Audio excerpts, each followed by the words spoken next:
What's up guys, not Cloak here, and today this is kind of a re-upload. This was on my main channel, the two sides of one coin of Meruem and Gon, but still I want to upload on this channel because I think it's appropriate, so I will be deleting that one on my main channel and transferring it here. And I didn't really change anything about this whole video because I think most of my info was correct. So if Hunter x Hunter does come back from its hiatus, I will change a lot of stuff if Gon's character changes or, you know, anything substantial happens in this plot. But I do think I got most of the things correct. If you guys have a problem with the video, make sure to tell me down below, and I'm out. Hope you guys enjoy this video. Look here, and here! There's blood all over you! Why do you cry? Why couldn't I do it? I'm sorry. I'm so sorry. It's just that no one's ever been this nice to me before.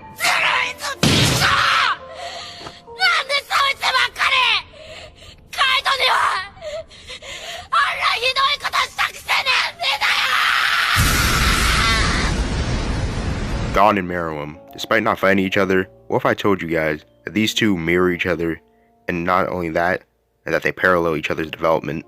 What's up guys, the Red Cloak here, and today I'll be taking a deep look into Gon and Meruem on their journeys, and how they basically parallel each other at the end of the video. Both their journeys, they took different steps and different routes, and they achieved different goals.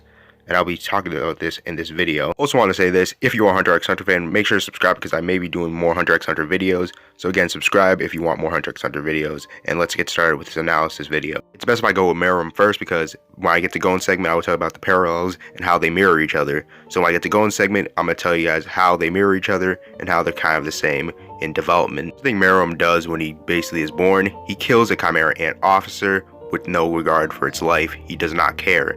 He's basically being shown that he's irredeemable and he's basically evil to the core. This guy is a monster in that he doesn't care about human life or anyone else's life besides his own. Because in this whole arc, it's being depicted that ants are basically the monsters and we're becoming more human than them. He actually enters a palace, and this actually means he fights somebody with Nen. He beats the guy with Nen, and actually he gets a good taste of Nen, and he's happy about it. He's basically having this evil smirk saying that he has all the power in the world. And when he's about to kill even more humans, the humans beg for their lives, but Meruem actually justifies it, saying that they never spared a pig when they were about to eat it. So Meruem's trying to justify his actions because the humans never really spare anything that they were about to eat. Skip through most of the parts until Meruem meets Komugi. This is where Meruem really starts to change. Meruem actually meets Komugi, she falls asleep, and Poof calls her an idiot because she's falling asleep while she's supposed to be playing a life or death match against him in Gungi. There's a neat trend with Meruem because he wants to fight his opponents at full power or reverse them at full power. So basically, he lets Komugi sleep. After taking a couple of losses against Komugi in Gungi, Meruem actually decides to make a bet with her. If he wins, he's going to take one of her arms, but if she wins, he's going to rip out his own arm. Komugi doesn't accept this, and basically, as an apology, Meruem rips off his own arm. Losing to Komugi again, Poof actually knows something, that the king is actually changing because of this little girl. He can barely contain himself from killing her, but he stops. He controls himself. He knows that this girl is changing him, but the king would actually get mad if he actually decided to kill her. He makes a decision that he will kill Komugi until he comes in her room and she's getting attacked by a bird. Meruem actually saves her. He doesn't know why, but he just saved her. Asks Komugi why didn't she scream for help, and she just says she didn't want to disturb anyone, and Meruem tells her she wasn't going to disturb anyone.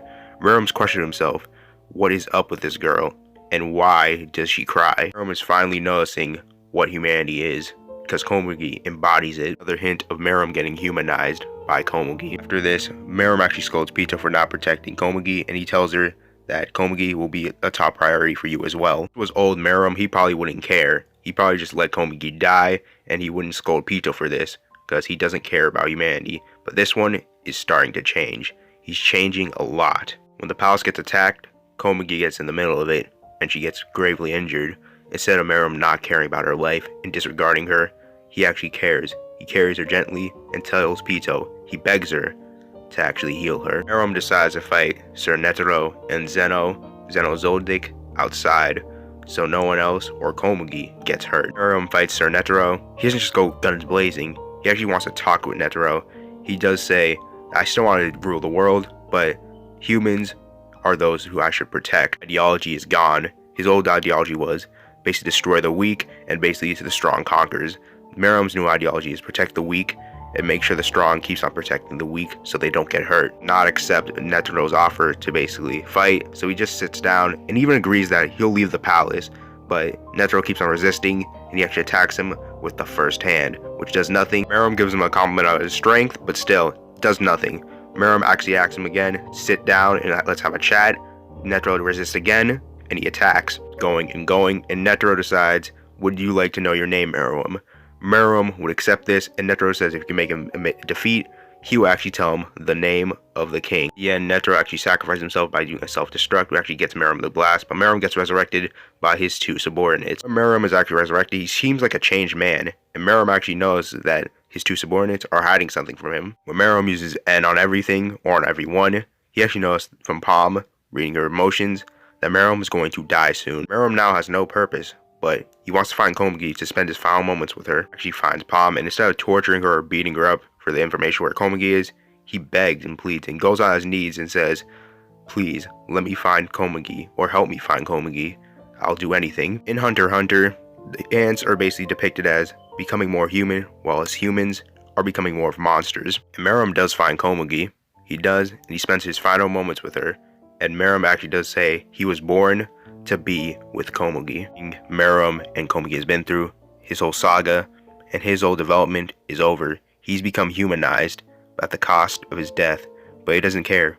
He died with a smile and with his best friend Komagi. You can say whatever you want about Meruem or this death, but this death was very satisfying and a great villain death, in my opinion. And now we can move on to Gon. For Gon, he had it all. He had basically a loving aunt. He didn't have his father or mother because they left him, but still, he had a great life. But he decided to leave all that to become a hunter and find the father who left him. Gon's selfishness has basically been shown in the beginning of Hunter x Hunter in every arc. Gon is a selfish person, and you can understand that. He's a kid. Most kids are selfish. Gon soon meets Kurapika and Leorio and his best friend, Killua. He goes on adventures with all of them, but mostly Killua.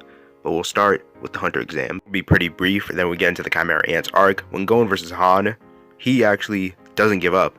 This guy breaks his arm, and he's about to kill Gon, because Gon has many opportunities to pass Hunter exam by versing other people, but he just doesn't give up against this one person. Gon's stubbornness is being shown. He doesn't want to give up, and he doesn't even think he can give up. He puts his own life on the line just to defeat this one opponent when he has multiple chances to fight other people and win and pass the Hunter exam. Gon's stubbornness is the reason why he even won this match. And now we can finally get on to the Chimera Ant section, to where Gon finally loses his humanity. Gon, Kite, and Killua are actually out to find some Chimera Ants. Sir Neferopito comes out and actually rips off Kite's arm. Gon is in a rage right now. His friend get hurt, actually powers up just like the king when he fought the person with Nen for the first time. He powers up just like him, but Killua actually knocks him out because Gon stands no chance against Pito. Soon later it's revealed to us that Pito decapitated Kite. Well, to us, we actually know, but for Gon, he doesn't know that Kite's dead. He's still in denial, saying that Kite wouldn't lose to somebody like Pito, but as we can see, he's dead. When Knuckle and Gon first fight, Knuckle actually falls asleep. Gon actually talked to this with his friend Killua, aka subordinate, and Gon and Killua come to the conclusion this guy is an idiot. This actually mirrors the Komagi falling asleep in front of Meruem, and Meruem telling Poof, is this girl an idiot, and they both agreeing on it. In Gon's fight with Knuckle was actually asleep. Gon could have took the tag from Knuckle and basically went to the NGL and passed, but Gon doesn't do it. He wants to fight somebody at their fullest. We have seen this from Gon a lot. He wants to fight Hisoka at his fullest when he actually took his tag. In the Hunter exam, we saw it a lot. Also, who you seen this from? Yeah, Meruem, the king. He wants to face Komagi and Gungi at her fullest, not when she's tired or sleepy. He doesn't get satisfaction from beating somebody when they're sleepy or tired. He wants to fight them at their fullest. Meruem and Gon actually scold their opponents. Meruem actually scolds Komagi for not going at her fullest, and Gungi and Gon scold Knuckle in their fight for not fighting at their fullest. That Gon and Meruem actually take to their feet. Gon actually takes it very badly. He actually loses some of his Nen for 30 days, and he can't really use it, and he actually feels like he's too weak. He actually breaks down and starts crying, as he never knew being so weak could be so frustrating. But for Meruem, he says that strength is what he will achieve. Gon and Meruem take their defeats differently. Gon breaks down. He feels like he's too weak, and Meruem knows, even though he lost to Komagi and Gungi, he knows he's still all-powerful. He can kill her in an instant. In my opinion, this is where Gon actually starts to lose it. When Gon basically meets Pito, he asks her to step away from Komagi when he sees Dr. Blight. Dr. Blight basically turned Kite into a puppet, so Gon's getting PTSD from that. Gon forces Pito, or basically demands Pito fight him, but Gon knows, well, everyone knows, Kite needs to be healed, and Pito is the only one who's plausible to do that. Gon is now wavering from human to a monster. Gon is starting to lose his humanity because the person he wants to kill the most, Pito, is the only one that can save Kite. And Gon asks her, why are you even healing Komagi anyway, after what you did to Kite? Gon does have a good reason to be mad. Pito basically took Kite from him. Gon even argues with Killua, saying, why should I trust this thing after what she did to Kite? Pito, nervous and scared, puts her arm out and says she'll do anything.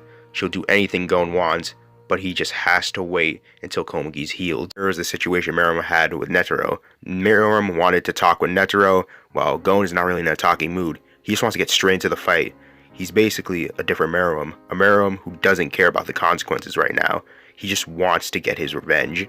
Gon decides that he will give Pito time, but not the time that she needs. Pito needed more time than Gon asked for. Gon basically just tells Pito that the time that she wanted is not going to be acceptable, and he only gives her an hour. Gon actually sits just like Meruem when he was versing Netero. The monster inside of Gon wants to get out and kill Pito, but Gon knows that she is the only one who could possibly heal Kite. When Pito and Gon go to Beijing, Pito does actually break the news saying that Kite's dead. She can't heal him. He's already dead.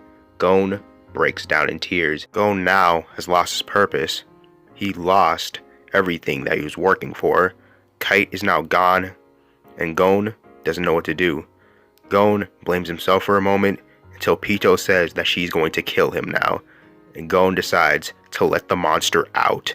He sacrifices everything, his nen, his body, his own life, just to kill Pito. And from a quote from Gon, he basically says, I don't care if this is the end, I'll use everything, and I'll kill you, Pito. Togashi and Hunter x Hunter taught me something, that even if you're a child, you could still be pushed to the breaking point, just like Gon has. And I would like to defend Gon here. People have been saying that Gon had no reason to kill Pito. Well, he did. Pito, again, was going to kill him. Gon was the only one that actually stood a chance, and was the only one there. So if Gon didn't transform, or if Gon didn't sacrifice everything, Pito probably would have killed him, and Killua would have watched, well, came back and saw. Gon repeatedly bashes Pito's face over and over again, but it doesn't satisfy him. Even though he killed Pito, it doesn't satisfy him. It's not going to bring Kite back. This just doesn't do anything. This is a bittersweet moment for Gon.